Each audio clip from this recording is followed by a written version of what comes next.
Certaines nuits, pendant que saint Dominique priait dans son église de Bologne, le diable lui apparut sous la figure d'un frère. Et le saint, croyant voir un de ses frères, lui faisait signe d'aller se coucher avec ses compagnons.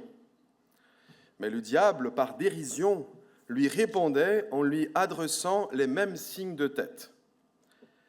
Alors le saint, voulant savoir quel était le frère qui méprisait ainsi ses ordres, alluma une chandelle à l'une des lampes et reconnut aussitôt à qui il avait affaire. Il se mit donc à invectiver véhémentement le diable qui osa, à son tour, lui reprocher d'avoir rompu la règle du silence en lui parlant. Le saint lui rappela que son titre d'abbé le dégageait de la règle du silence. Après quoi, il le somma de lui dire comment il tentait les frères dans le cœur. Et le diable lui a répondu : « Je les fais venir trop tard, et repartir trop tôt. » Dominique lui demanda comment il tentait les frères au dortoir, et le diable lui a dit : « Je les fais coucher trop tôt et s'est levé trop tard. » Saint Dominique lui demanda comment il tentait les frères au réfectoire, et le démon, tout en sautant d'une table à l'autre, se borna à répéter plusieurs fois : « Par le plus et par le moins, j'excite les uns à trop manger, pour qu'ainsi ils pêchent par gourmandise. J'en excite d'autres à ne pas assez manger, pour qu'ainsi ils deviennent plus faibles et soient moins aptes au service de Dieu. » Dominique demanda ensuite au diable comme il tentait les frères au parloir. Et le diable : « Oh, ce lieu-là est mon véritable domaine, car lorsque les frères s'y réunissent pour parler entre eux, je les excite à bavarder en désordre, à se perdre en paroles inutiles et à ouvrir la bouche tous en même temps. » Enfin, Dominique le conduisit au chapitre du couvent. Mais le diable ne voulut à aucun prix y pénétrer, disant : « Ce lieu-ci est pour moi la malédiction et l'enfer, car j'y perds tous ceux que j'ai gagnés dans le reste du couvent. Dès que j'ai amené un frère à pécher, il vient se purger ici de sa faute et la confesser publiquement. » Et cela dit, il disparut. Ces lignes nous viennent de la légende dorée de l'écrivain médiéval Jacques de Voragine et montrent bien cet équilibre qui caractérise la vie des saints.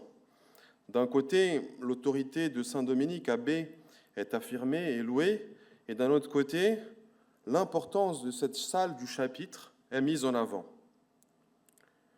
Cette salle où, lors des décisions importantes à prendre, les frères se réunissent pour parler en humilité. Cette salle où ils élisent leurs supérieurs, entre autres choses. Dans le même sens, un peu différent, si on pense à la participation, à l'implication de tous les fidèles dans la société qu'est l'Église, nous avons 200 ans plus tard une sainte Catherine de Sienne, qui, tout en étant laïque tertiaire dominicaine, écrit sans complexe au pape, alors à Avignon, une lettre brûlante où elle le presse de revenir à Rome. Elle va d'ailleurs elle-même, laïque, le chercher. Donc, depuis les premiers temps de l'Église, en passant par le Concile de Trente, qui a décrété que les synodes diocésains devaient avoir lieu chaque année et les synodes provinciaux tous les 3 ans, afin de communiquer et de promouvoir les réformes du Concile à toute l'Église, les synodes diocésains, provinciaux, régionaux, patriarcaux et universels, qu'on appelle depuis le Concile Vatican II les conciles écuméniques, ainsi que les chapitres monastiques ont toujours abondé dans la vie de l'Église. Et donc la connaissance de l'histoire de l'Église et de l'histoire des saints est importante pour nous vacciner contre la fausse idée selon laquelle une conversion synodale viendrait faire entrer l'Église dans une nouvelle étape qu'elle n'aurait jamais connue auparavant. Non, si synodalité il y a, quoi que ce nouveau mot et concept veuille dire, cela ne peut être que le rappel ou la mise en valeur de vérités déjà connues et pratiquées dans l'Église, et nullement un changement de cap structurel qui mettrait en cause la tradition, l'autorité du magistère et de la hiérarchie ecclésiale. Jésus nous dit dans l'Évangile que le royaume des cieux, l'Église, est comme un grain de sénévé qui pousse organiquement jusqu'à devenir un grand arbre. L'essence de l'arbre, c'est le cas de le dire, reste la même, et la seule évolution que l'arbre connaît, c'est celle organique de croissance. Donc il n'y a pas de changement substantiel dans l'Église, ce n'est pas possible. Donc comme cette introduction le suggère, il m'a été demandé pour cette rencontre autour de la liturgie traditionnelle et du synode sous la synodalité de traiter ce que serait une authentique synodalité. Donc on va se concentrer sur le concept théologique en lui-même. Je vous propose de procéder donc ainsi. Premièrement, je ferai 2 mises en garde préalables, puis nous pencherons sur la notion de synodalité si chère au pape François et qui fait l'objet actuel de l'actuel synode des évêques, en essayant de montrer dans quelle mesure cette notion peut être ou pas une expression de la tradition de l'Église. Peut-elle répondre enfin véritablement aux enjeux actuels, et pour ensuite nous demander à quel prix ces fruits sont obtenus. Enfin, j'essaierai de montrer comment la liturgie traditionnelle non seulement ne va pas à l'encontre de ce qu'il peut y avoir de traditionnel dans cette notion, mais en est précisément l'expression la plus raffinée. Donc, premièrement, voici les 2 mises en garde qui tiennent surtout de la nouveauté du terme synodalité. Alors, traiter de la question de la synodalité présente pour moi 2 difficultés principales. Premièrement, il s'agit tout de même de parler d'un sujet qui nous vient du Saint-Père, qui est cher au Saint-Père, chef de l'Église, qui lui tient à cœur. Et contrairement à une lecture que certains peuvent faire de la synodalité, et qui n'est pas la mienne ni la vôtre, je pense, et qui réduit l'Église à une démocratie, je pars du principe que c'est aux successeurs de Pierre d'enseigner et à nous d'apprendre. Je n'ai pas une vision parlementariste de l'Église. Donc si le successeur de Pierre parle, on doit par principe prendre au sérieux ce qu'il dit. Autrement, Jésus n'aurait pas dit à Saint Pierre « J'ai prié pour toi afin que ta foi ne défaille point et afin que tu confirmes, et quand tu seras converti, tu confirmes tes frères. » Voilà. Toutefois, le magistère pontifical n'est pas un bloc monolithe. L'autorité pontificale peut en effet assumer plusieurs degrés d'autorité différents. Selon qu'elle se situe sur tel ou tel degré d'autorité, elle exige de nous un assentiment plus ou moins fort. Si vous souhaitez approfondir ces questions, je ne saurais assez vous recommander les livres de M. l'abbé Bernard Lucien sur les degrés d'autorité du magistère. De fait, entre autres critères, si le prononcement magistériel ne comporte pas une volonté claire de définir une doctrine définitive en matière de foi ou de mœurs, cet acte magistériel n'est pas revêtu de ce qu'on appelle l'infaillibilité pontificale. Cela ne veut pas dire que l'on doit s'intéresser à ce que dit le pape que lorsqu'il s'exprime infailliblement, mais que, pour faire court, lorsqu'il ne s'exprime pas infailliblement, l'assentiment que nous lui devons est celui que certains théologiens appellent l'assentiment religieux. L'assentiment qui est dû à un enseignement qui vient du pape, mais il n'engage pas son infaillibilité. Je reçois de manière bienveillante l'enseignement qu'il me donne, mais si jamais il était en contradiction, ce qui peut, par définition, peut arriver dans un magistère non infaillible, avec ce qui a été enseigné et transmis auparavant de manière infaillible, c'est mon devoir de soumettre la question et m'interroger. De même, il peut y arriver que cet enseignement ne soit pas très clair et nécessite une clarification, une interprétation authentique. Nous avons eu le cas pour le Concile, où plusieurs décennies plus tard, Benoît XVI, avec Dominus Jesus, a apporté des clarifications sur des thèmes ecclésiologiques. D'ailleurs, le pape François le dit lui-même, j'ai eu l'occasion d'assister en présentiel, comme on dit aujourd'hui, à la conférence d'ouverture qu'il avait donnée lors du symposium pour une théologie du sacerdoce en février 2022 au Vatican, où il a donné des conseils paternels sur le sacerdoce. Il a invité les prêtres aux 4 proximités, être proches de Dieu, proches de leur évêque, proches entre eux et proches du peuple. Et dans ce contexte, il avait dit une phrase au sujet de l'obéissance qui m'avait marqué, sans doute parce qu'elle avait résonné avec la formation que j'avais reçue au séminaire, très fondée sur saint Thomas d'Aquin, où il avait dit, dans le cadre de l'obéissance à l'évêque, que l'obéissance n'est pas un attribut disciplinaire, mais la caractéristique la plus profonde des liens qui nous unissent dans la communion, et il avait ajouté, cette obéissance peut aussi être confrontation, écoute, et dans certains cas, tension. Donc, obéissance n'étant pas servilisme, on peut avoir une certaine liberté de parole en cette matière, d'autant plus que en cette matière de synodalité, nous sommes dans quelque chose de nouveau. Les pères synodaux eux-mêmes disent qu'ils s'attendent à des surprises, ils ne savent pas où ils vont. Donc on est dans un domaine qui se veut pastoral, avec une séparation malheureuse, mais qui se veut pastoral, et donc pas du tout définitif. Au contraire, il n'y a rien de définitif d'ailleurs. Donc ça ne serait peut-être infaillible. De plus, si le concept de synodalité se réfère à l'implication et à la participation de tout le peuple de Dieu dans la vie et la mission de l'Église, un peu comme sainte Catherine de Sienne, tout en étant laïque, qui conseille directement le pape, il me semble légitime de parler librement de ces questions, surtout pour un thème qui se veut pastoral et non pas dogmatique. Donc voilà la première difficulté. Il ne s'agit pas de refaire la copie du Saint-Siège, je n'ai pas cette autorité-là, nous en serions bien incapables d'ailleurs, mais de soulever un questionnement à l'autorité. Une deuxième difficulté consiste en ceci, que le sujet dont je vais vous entretenir, de fait, n'intéresse pas beaucoup de monde. S'il y a une déception qui revient souvent dans la bouche des acteurs de ce synode, sous la synodalité, c'est celle du peu de participation qu'ils ont obtenue au niveau local. Une des nouveautés de ce synode résidait dans l'étendue mondiale de la consultation et beaucoup de rapports paroissiaux n'ont pas été envoyés. Les organisateurs concluent, bien entendu, que c'est là même la preuve qu'on n'a pas assez parlé de synodalité aux gens. On ne les a pas encore conscientisés sur le sujet.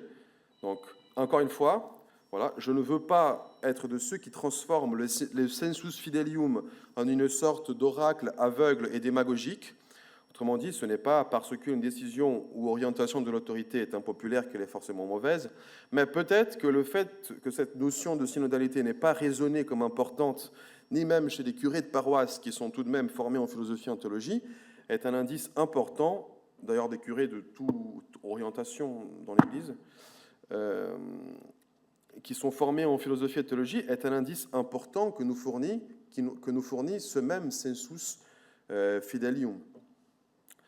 Un ami philosophe, lorsqu'il a entendu pour la première fois l'expression synode sous la synodalité, était dans l'incompréhension. Et qu'est-ce que ça veut dire? C'est une réunion sur la réunionalité. C'est une réunion sur le fait de se réunir.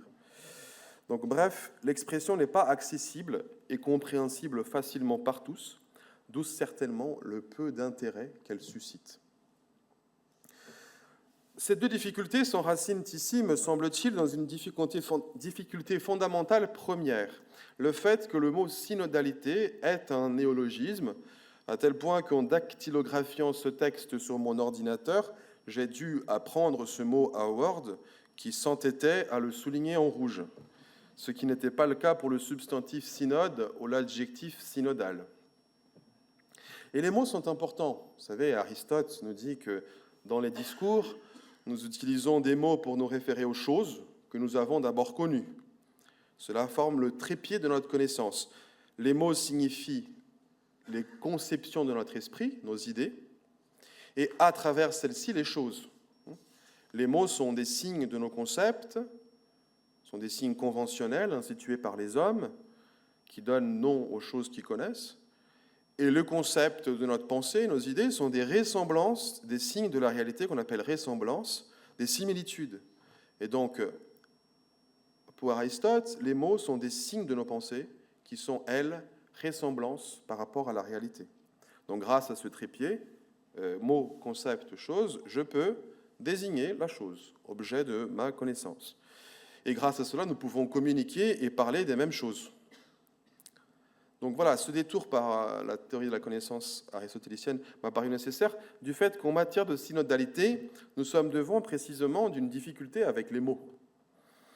C'est d'ailleurs ce qui nous dit, et ce n'est pas un secret, le document de la Commission théologique internationale qui a déjà été cité, je vous le cite, dans la littérature théologique, canonique et pastorale des dernières décennies est apparu l'usage d'un néologisme, le substantif synodalité, corrélatif de l'adjectif synodal, Tous les deux dérivent du mot synode. On parle ainsi de la synodalité comme dimension constitutive de l'Église ou tout simplement de l'Église synodale. Ce langage nouveau, qui exige une soigneuse mise au point théologique, est le signe d'un acquis qui a mûri dans la conscience ecclésiale à partir du magistère de Vatican II et de l'expérience vécue dans les églises particulières et dans l'Église universelle depuis le dernier concile jusqu'à nos jours. Donc, essayons d'abord de comprendre ce que veut dire synodalité, tentons une résumance de la pensée synodale du pape François d'après les documents du Saint-Siège. Et pour cela, il nous faut pencher rapidement un petit peu sur la théologie du Concile Vatican II. Alors, je tente de résumer. En matière d'ecclésiologie, qui est le thème principal du Concile Vatican II, ce que les pères conciliaires ont voulu faire, c'est mettre en relief l'Église comme mystère, comme sacrement, et souligner plus les aspects de communion entre les membres de l'Église et l'aspect de l'Église comme peuple de Dieu, et pas seulement comme corps mystique, aspect qui aurait été oublié, afin donc de se départir d'une vision trop juridique, trop hiérarchique, qui aurait été la conséquence d'une interprétation un petit peu rigide du Concile de Trente et d'une théologie qu'on appelle de controverse par rapport aux protestants. C'est-à-dire, pour répondre aux protestants, les théologiens catholiques auraient durci la doctrine de l'Église, notamment en termes de visibilité de l'Église, pour répondre, et donc on serait arrivé à une vision trop juridiste et hiérarchique de l'Église moderne. Donc voilà, pour faire court, après le Concile de Trente, donc, il y aurait eu de la part des théologiens, donc, en réaction au protestantisme, par exemple, une insistance trop importante sur le pouvoir du prêtre, sur la potestas du prêtre, au détriment de la notion de service. Le prêtre est un serviteur, ministre, ça veut dire serviteur. Le pape signe toujours servus servorum Dei, le serviteur des serviteurs. Donc on aurait oublié la notion de service, et en réaction à Luther qui voulait faire du ministère une simple fonction. Pareillement, vous voyez, il y aura eu une insistance trop importante sur l'aspect visible, la visibilité de l'Église. Par exemple, on a un saint Robert Bellarmine qui nous dit que l'Église est aussi visible que la République de Venise. C'est tout à fait vrai d'ailleurs. Et donc on aurait trop insisté sur l'aspect visible, sociétal, l'aspect extérieur, juridique, hiérarchique de l'Église, en détriment justement de la communion entre les fidèles, qui aurait été un petit peu oubliée, en réaction à Luther, voilà, et à Calvin, qui faisaient de l'Église une communion invisible. Pour Luther, vous savez, l'Église est la communion des saints, et pour Calvin, la communion des prédestinés, qui est invisible.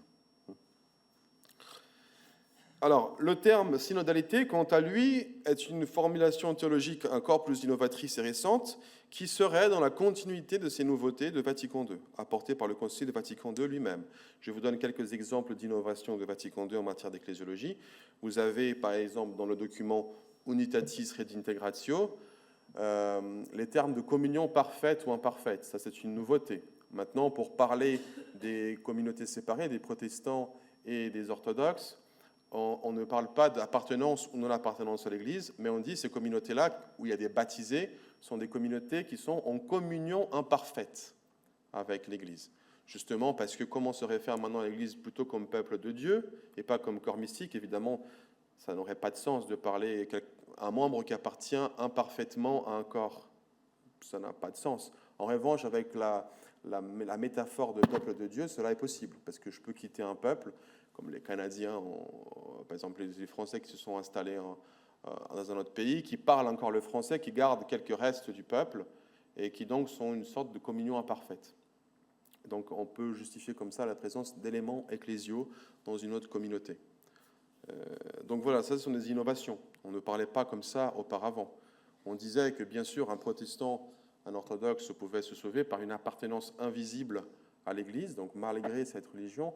La différence, c'est que maintenant, dans cette innovation, on change de vocabulaire, c'est-à-dire on se sauve, l'esprit du Christ ne se refuse pas, comme dit le texte de Vatican II, de se servir des églises et communautés séparées comme des moyens de salut. Donc on passe de l'individu au groupe, qui est ratifié en tant que tel. De même, vous voyez qu'en Lumen Gentium, Vatican II explique la collégialité en disant que l'ordre des évêques Lumen Gentium 22, que l'ordre des évêques constitue lui aussi, en union avec le pontife romain, son chef, et jamais en dehors de ce chef, le sujet d'un pouvoir suprême et plénier sur toute l'Église. Il s'agit là d'une formulation novatrice aussi, c'est-à-dire qu'on a un collège qui est lui aussi détenteur du pouvoir suprême. Alors, bien sûr, en union avec le souverain pontife et son chef, et jamais en dehors de ce chef, mais on n'avait jamais parlé du collège épiscopal en ces termes.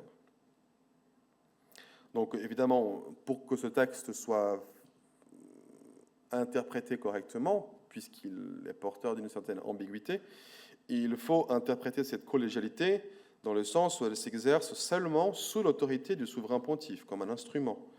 Autrement, nous tombons dans l'erreur du conciliarisme, qui est un courant apparu au XIVe, XVe siècle, et donc notamment dans le concile de Bâle, où le concile s'est affirmé comme le véritable dépositaire de la souveraineté de l'Église, organe principal de son gouvernement, et non plus seulement comme une assemblée extraordinaire destinée à résoudre un problème ponctuel. Et évidemment, le pape n'a pas approuvé les décisions de ce concile de Bâle. Donc la notion de synodalité est en continuité avec celle de collégialité avancée par Vatican II. Alors que la collégialité serait l'expression au niveau des évêques, la collégialité serait l'expression au niveau des évêques de ce que la synodalité est pour tout le peuple de Dieu, dimension constitutive de l'Église. Donc tout le peuple, en union bien sûr avec le souverain pontife, voilà, doit prendre part au gouvernement. Donc je vous cite encore une fois le document de la Commission théologique internationale. Ce sera peut-être un peu plus long comme citation, mais c'est pour vraiment comprendre la notion telle qu'ils la définissent. L'ecclésiologie du peuple de Dieu souligne en effet la dignité et la mission commune de tous les baptisés dans l'exercice de la richesse diversifiée et ordonnée de leur charisme, de leur vocation et de leur ministère. Dans ce contexte, le concept de communion exprime la substance profonde du mystère et de la mission de l'Église, dont la source et le sommet sont la synaxe eucharistique. Dans le contexte ecclésiologique, la synodalité est, donc le conférencier précédent l'a cité, cette citation, est le modus vivendi et operandi spécifique de l'Église du peuple de Dieu, qui manifeste et réalise concrètement son être de communion dans le fait de cheminer ensemble, de se réunir en assemblée, et dans le fait que tous ses membres prennent une part active à sa mission évangélisatrice. Donc, cheminer ensemble, donc, ce sont les trois mots du synode, communion, participation, donc ils se réunissent en assemblée, et prennent part active à la mission. Mission, ce sont les trois termes scandés dans le titre du synode. Je continue. Alors que le concept de synodalité se réfère à l'implication et à la participation de tout le peuple de Dieu dans la vie et la mission de l'Église, le concept de collégialité précise le sens théologique et la forme d'exercice du ministère des évêques au service de l'Église particulière, qui a été confié à la sollicitude pastorale de chacun d'entre eux et de la communion entre les églises particulières au cœur de l'unique Église universelle du Christ, moyennant la communion hiérarchique du collège des évêques avec l'évêque de Rome.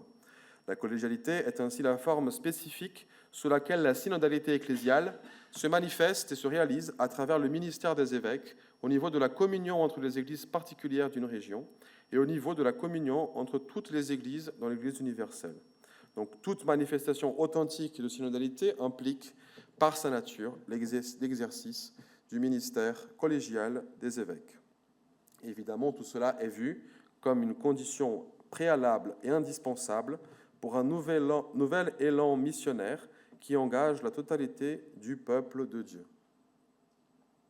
Donc, c'est intéressant de remarquer, je le fais en passant, que, encore une fois, ici, on a une grande insistance sur l'Église comme peuple de Dieu, un petit peu au détriment de la notion de corps mystique. Benoît XVI rappelait souvent qu'il ne faut pas opposer les deux, parce que la notion de corps mystique, bien sûr, tout de suite, elle montre la hiérarchie, parce que la tête n'est pas le bras. Ils ont des fonctions différentes, alors que dans le peuple, ces fonctions sont beaucoup plus indifférenciées. Donc, le fait que le synode souvent fasse référence exclusivement à la notion de peuple de Dieu montre aussi une vision un petit peu biaisée de l'ecclésiologie. Et donc, concrètement, cette synodalité va se traduire par des changements concrets, par une consultation plus fréquente du grand nombre, en invoquant par exemple un principe du droit romain qui dit que ce qui concerne tout le monde doit être traité et approuvé par tous. Cependant, à plusieurs reprises, le document, et même le pape, va mettre en garde le lecteur en disant que cette pratique de consulter le grand nombre ne doit pas se comprendre au sens du conciliarisme à un niveau ecclésiologique, ni du parlementarisme à un niveau politique, car il faut toujours la communion hiérarchique avec l'évêque de Rome et la fidélité au dépôt de la foi. Donc, c'est toujours cette distinction entre la praxis et la théologie, à laquelle on ne touche pas. Et en revanche, voilà, et les mises en garde sont toujours constantes. Attention, ce n'est pas ce que nous sommes en train de dire. Ce point est important, je reviendrai là-dessus. Alors, encore une fois, que les laïcs doivent prendre part activement à la mission de l'Église, cela n'est pas une nouveauté. Je veux dire, bien sûr, ça a été beaucoup mis en avant par Vatican II. Le fait que Vatican II rappelle que tout le monde est appelé à la sainteté, c'est plutôt une bonne chose. Enfin, il reprend quelque chose de très traditionnel. Je veux dire, tout n'est pas mauvais dans le Concile Vatican II, heureusement. Donc, c'est une vérité qui était déjà dite auparavant. On prenait par exemple un texte de Pie XII sur la question. Il dit ceci: les fidèles, et plus précisément les laïcs, se trouvent sur la ligne la plus... Il dit ça aux nouveaux cardinaux. Se trouvent sur la ligne la plus avancée de la vie de l'Église. Par eux, l'Église est le principe vital de la société humaine. C'est vrai, les laïcs vivent dans la société, alors que les prêtres vivent de manière plutôt retirée. C'est pourquoi eux, surtout, doivent avoir une conscience toujours plus claire, non seulement d'appartenir à l'Église, mais d'être l'Église, c'est-à-dire la communauté des fidèles sur terre, sous la conduite du chef commun, le pape, et des évêques en communion avec lui. Ils sont l'Église. Évidemment, les laïcs ont sans doute vocation à contribuer à la mission du sacerdoce, des prêtres, des évêques, justement par leur expérience, parce qu'ils sont dans le monde beaucoup plus que les prêtres. Ce colloque, par exemple, organisé par des laïcs, que je suis très heureux de participer. Il y a tout un terreau de vie auquel les prêtres n'ont pas un accès direct et qui ne peuvent pas toucher de leur enseignement, de leur sacrement, que par les laïcs. Combien de fois il m'est arrivé d'aller porter des sacrements à des gens qui étaient éloignés de la foi parce que quelqu'un de leur entourage, un fidèle, à l'esprit ardent et missionnaire, est venu me chercher et dire « Écoutez, venez voir cette personne. » Donc évidemment que tout le monde a un rôle extrêmement actif à jouer, y compris dans la charge pastorale, entre guillemets, en collaboration et en union avec la hiérarchie. Ça, c'est Pie XII le dit. Et donc, encore une fois, on avait déjà des termes traditionnels pour expliquer la chose. Voilà. La conversion, donc voyons maintenant la conversion synodale comme réponse aux enjeux actuels. Donc ce synode serait la réponse, c'est ce qu'il faudrait maintenant pour l'Église. Donc la conversion synodale serait la réponse la plus adaptée aux enjeux actuels de notre société postmoderne. Voilà, ce qui est fondamental et indispensable, c'est de marcher ensemble dans un monde postmoderne aux polarisations destructrices, où il faut trouver des sources d'énergie, c'est-à-dire pour répondre à l'archipélisation de l'Église, comme dit selon l'expression de Jérôme Forquet, donc repris par le père Christophe Théobald, des Jésuites. Voilà, c'est la synodalité qui permet, en dépassant les conflits par l'expérience et l'écoute, de répondre à l'archipélisation de l'Église. Voilà. Alors, peut-être que le pape, ça c'est mon opinion personnelle, et bienveillante, je veux dire, peut-être que le pape constate une crise spirituelle à échelle mondiale aussi, une crise de l'intelligence, de la volonté, liée à la condition postmoderne de la société, c'est-à-dire qui vit dans un contexte de post-vérité, où l'on fait peu confiance à la raison, au raisonnement, à l'abstraction, en raison des excès que le rationalisme a causés dans la modernité jusqu'au totalitarisme du XXe siècle. Et donc, en constatant cette crise où tout le monde pense que l'Église est une société humaine, ou la plupart, en tout cas beaucoup, pensent que l'Église doit être gérée comme une entreprise, et devant le risque imminent du schisme, notamment par exemple de la part de l'Église allemande, peut-être qu'il convoque ce synode comme une manière de temporiser et de sauvegarder une unité en faisant appel à la notion justement de discernement jésuite, en disant on va écouter tout le monde, tout ce que chacun a à dire, et ensuite nous aviserons. Voilà. Bon, le problème, c'est que cette solution, qui est astucieuse d'un point de vue politique et humain, reste en fin de compte très humaine et à court terme. Parce que tôt ou tard, et c'est déjà en train de se passer, ceux qui exigent des changements structurels dans l'Église, qui vont à l'encontre du magistère de la tradition, vont être déçus et vont se sentir trompés en disant, alors, on nous a promis qu'il y aurait des femmes prêtres, on nous aurait promis cela, et ça n'arrive pas. On nous a promis des changements et ça ne change jamais. Hein. Et il me semble aussi que c'est une manière trop humaine d'agir, dans le sens où, en tant qu'ecclésiastiques qui connaissent la doctrine, les prélats soumettent à la discussion des choses dont ils savent pertinemment qu'elles ne sont pas matière de discussion. Et donc on fait comme si on pouvait en parler, alors qu'ils savent qu'ils ne peuvent pas changer cela. Et donc on donne l'illusion que l'on pourrait changer éventuellement cela, alors qu'à la fin, on va décider à l'encontre de ce qui a été discuté. Je ne fais pas un procès d'intention, mais si quelqu'un avait cette intention-là, ce serait malhonnête. Donc voilà, c'est-à-dire que l'on tolère implicitement cette fausse prémisse de ceux qui pensent que l'Église doit être gérée comme une institution humaine, alors que ce n'est pas le cas. Voilà, il me semble que donc c'est dans le caractère artificiel, fabriqué du néologisme synodalité et de tout ce vocabulaire nouveau qui l'entoure que résident les principales fragilités de cette réforme. Comme dit son éminence le cardinal Burke, il s'agit d'un terme qui n'a pas d'histoire dans la doctrine de l'Église et pour lequel il n'y a pas de définition raisonnable.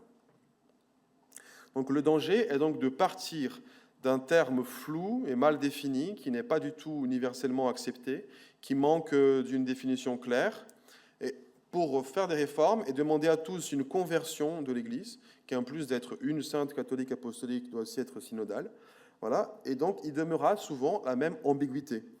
Est-ce qu'il s'agit de changer l'Église en tant que telle, ou tout simplement d'une conversion morale, éthique, personnelle de chacun? Alors, s'il s'agit de la conversion personnelle, éthique de chacun qui doit être plus à l'écoute, il suffit de rappeler la vocation de tout baptisé à être saint et le devoir de charité. Je ne vois pas en quoi, qu'est-ce que la synodalité vient ajouter de plus comme notion. Mais paradoxalement, vous voyez, le manque de clarté de la notion, paradoxalement, malgré ce manque de clarté, il a dans ce synode une volonté très concrète de changement, d'agir et de changer les choses. Voilà, où l'on cherche à formaliser par des process humains de management, vous voyez, la participation des laïcs à la charge pastorale. Vous voyez, si l'Église a su, pendant 2000 ans, faire coopérer harmonieusement clercs et laïcs, la preuve, c'est que nous sommes encore ici en tant qu'Église et qu'elle subsiste toujours. A-t-on vraiment besoin d'innover en la matière comme condition de notre survie ? N'a-t-on pas déjà dans la tradition bimillénaire spirituelle de l'Église les armes qu'il faut pour combattre l'autoritarisme des clercs ou la rigidité de l'enseignement ? Les pères de l'Église, les auteurs spirituels n'ont jamais fustigé l'autoritarisme des clercs. Ou pense-t-on que cela est surtout causé par le fait qu'on n'a pas de synode où interviennent clercs et laïcs en votant ensemble ? Parce que de fait, au Concile de Trente, par exemple, vous avez la participation des princes, mais ils ne votaient pas.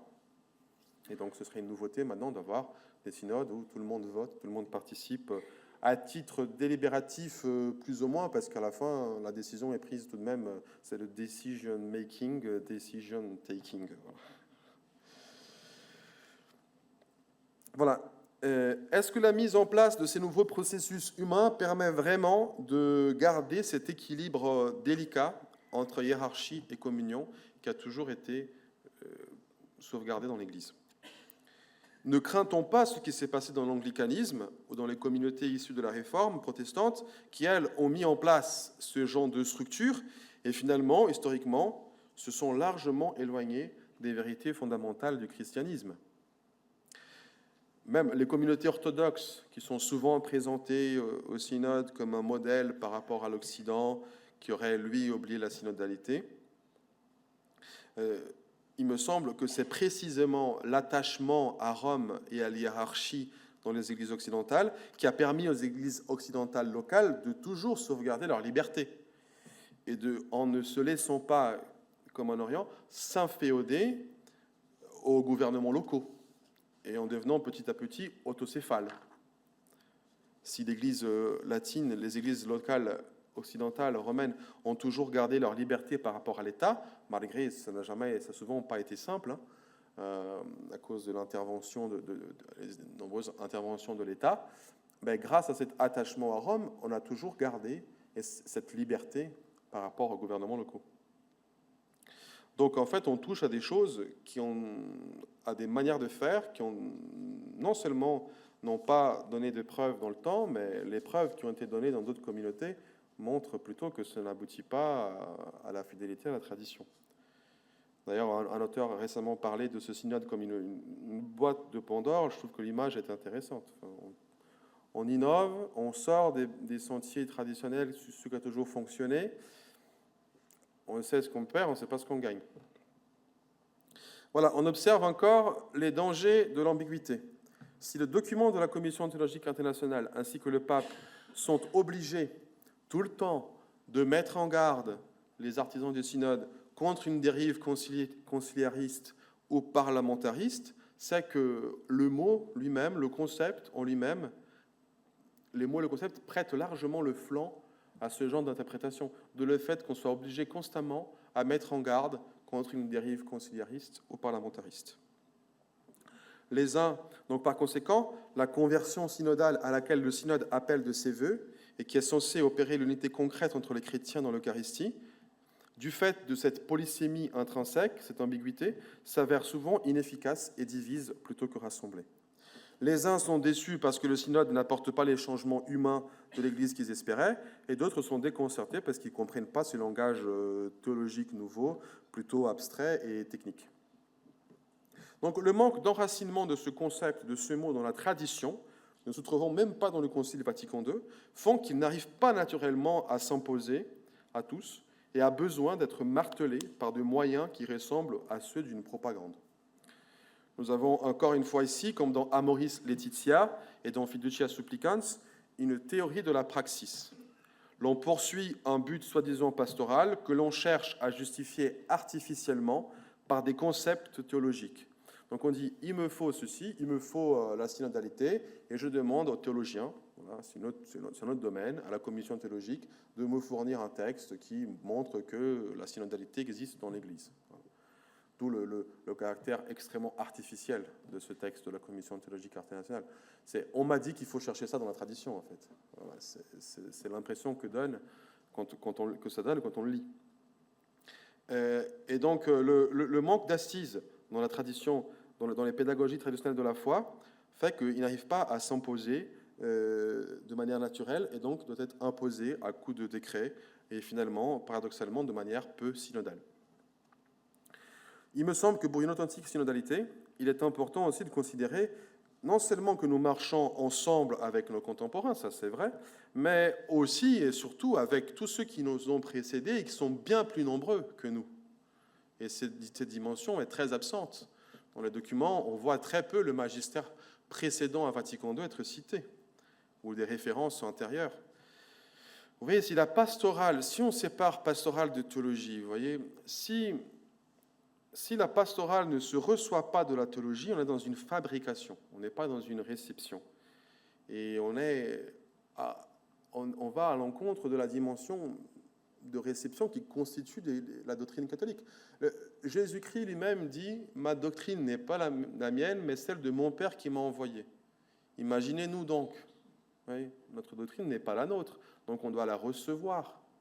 On doit la recevoir de ceux qui nous ont précédés, et non pas la fabriquer. Évidemment qu'il faut discerner les événements, les signes des temps, mais si aujourd'hui on parle d'écologie, par exemple, ou de la place de la femme dans la société, tout le monde en parle, l'Église peut interpréter ça comme un signe des temps, mais ça ne veut pas dire qu'elle doit... Comment doit-elle réagir? Alors, elle doit dire, écoutez, je vais regarder dans ma tradition ce que l'Église a toujours dit sur la femme, ce que l'Église a toujours dit sur l'écologie, et l'Église dit ce qu'elle a à dire. Mais ça n'est pas, le signe de temps n'est pas l'occasion pour une transformation de l'Église, encore une fois, pas du tout. C'est une vision différente. Tout simplement du fait que, évidemment, que pour faire la volonté de Dieu, on doit être sensible aux événements qui nous entourent. Pascal dit, les événements sont nos maîtres. Donc, mais ce n'est pas la seule façon de connaître la volonté de Dieu. Comme si maintenant, voilà, parce qu'on s'est réunis ensemble et qu'on a prié, ce qui va venir, c'est la volonté de Dieu. Si ce que nous est inspiré va à l'encontre de la volonté que Dieu a signifiée déjà dans l'Écriture sainte, dans la tradition, dans le magistère, dans tous les siècles qui nous ont précédés, ben en fait, ce que je suis en train de penser n'est pas du tout inspiré par le Saint-Esprit, parce que Dieu ne peut pas se contredire. Donc, c'est très dangereux de réduire le fait de faire la volonté de Dieu au simple fait de se guider par une inspiration qui descendrait du ciel de manière un petit peu magique comme ça, en détriment de ce qui nous ont précédés. Et pour conclure, voilà, à titre de conclusion, pour faire le lien avec ce qui va suivre, je voulais montrer à quel point la liturgie de la messe traditionnelle, elle, est pour le coup synodale au sens authentique du terme, si on attend. Voilà. Donc voilà, si une église synodale est une église qui écoute, alors le rite traditionnel est une puissante école, parce que la première condition pour écouter quelqu'un dire quelque chose, c'est de se taire. Et la messe, sous la forme de l'usage antique et vénérable, contient de nombreux moments de silence qui nous permettent d'écouter Dieu, qui nous parle sans bruit de parole. Bien sûr que le Nouveau Ordo peut être célébré comme ça aussi, mais ce n'est pas ce que nous observons dans la plupart des paroisses. Mais beaucoup plus fondamentalement, cet aspect de silence extérieur et des recueillements que nous permet ce rite,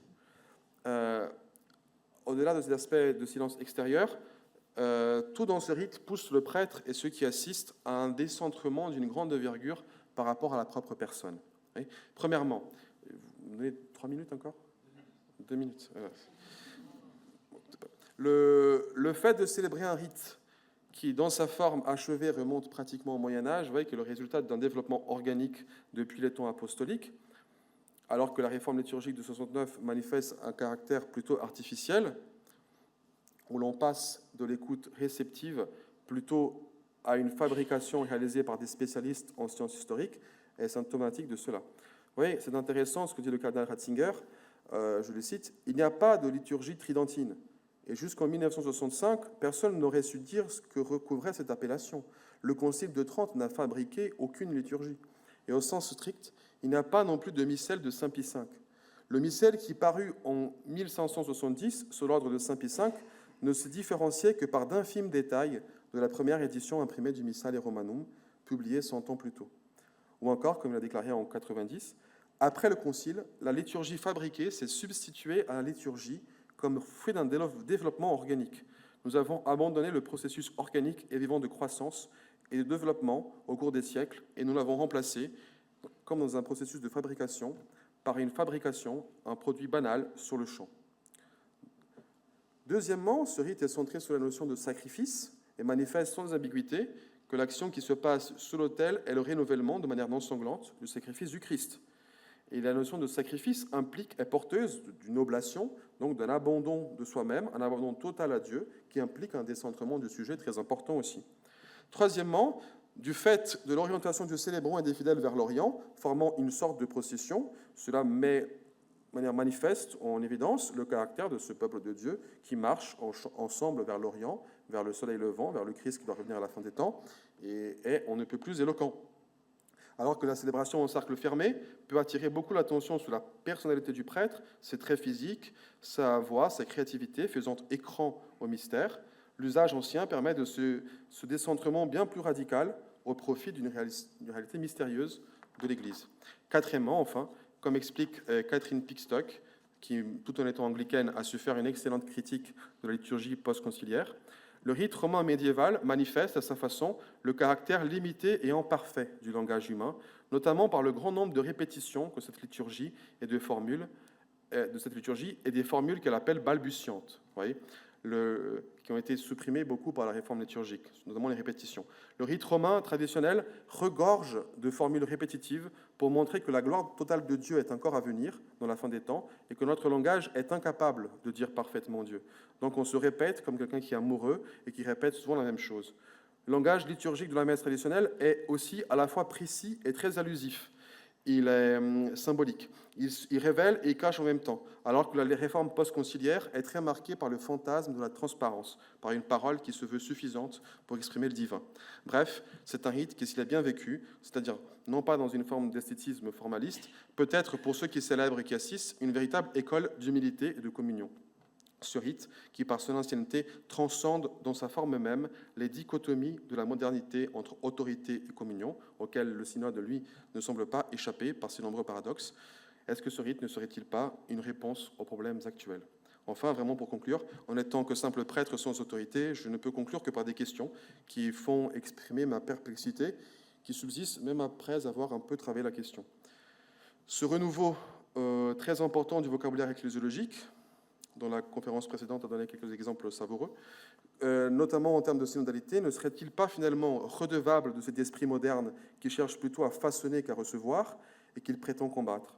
Ne serait-il pas plutôt symptomatique d'une société du management, selon le concept du philosophe Baptiste Rapin, où l'on essaierait même de manager les relations de communion entre clercs et laïcs ? De toute façon, le temps nous le dira, et si cela vient de Dieu, cela subsistera et portera des fruits. Je termine par une citation de Churchill, que je ne canonise pas bien sûr, mais qui est intéressante. Il avait dit que la tragédie de la Seconde Guerre mondiale aurait pu être évitée si la malice des pervers n'avait pas été renforcée par la faiblesse des vertueux, et que les éléments de persistance et de conviction sont les seuls capables de conforter les masses humbles. Vous voyez, le moyen terme que chercher en fonction de désirs de sécurité et d'une vie tranquille peut conduire directement au centre du désastre.